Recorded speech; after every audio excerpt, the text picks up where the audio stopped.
Hey everybody, Peace Eye here. Today I'm going to be reading another Creepypasta, or Angry Pasta according to my coworker. But anyway, let's get started. It's called The Banshee. I consider myself to be a logical being. My experiences in life have led me to such a conclusion that approaching problems from a skeptical and logical viewpoint is in my best interest, and is, as far as I understand it, the best way to live one's life. Not to say that those who place a greater self-interest and reliance in supernatural and spiritual matters are lesser in any way, but I am solely attempting to say that such beliefs haven't appeared necessary to myself in my many years of experience as a lawyer, a career that I have practiced for more than 23 years. There has only been one episode in my life that I could with any certainty deem supernatural in nature, and that is the episode which I will attempt to recount to you, dear reader, from the best of my memory at this time.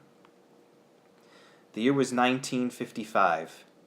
I was a young man at the time and had just begun my postgraduate studies in law at Yale University in Connecticut.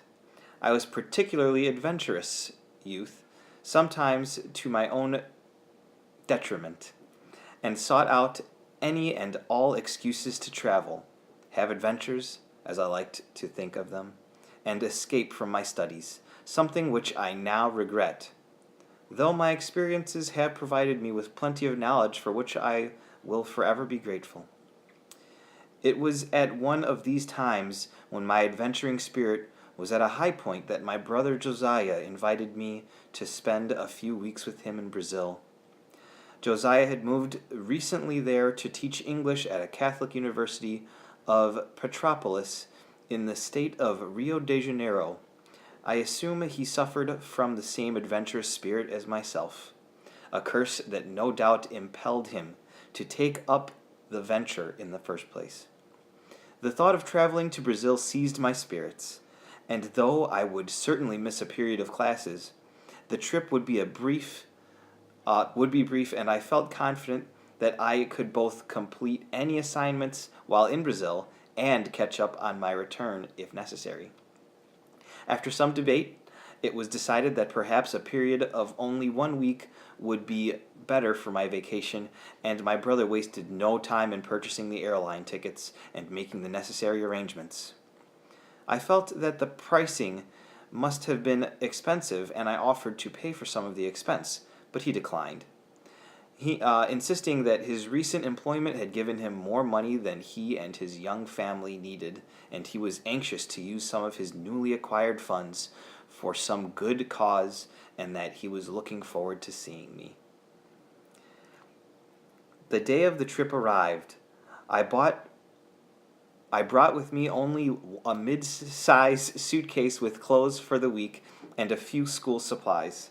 The plane ride was comfortable enough, although I couldn't sleep to save my life.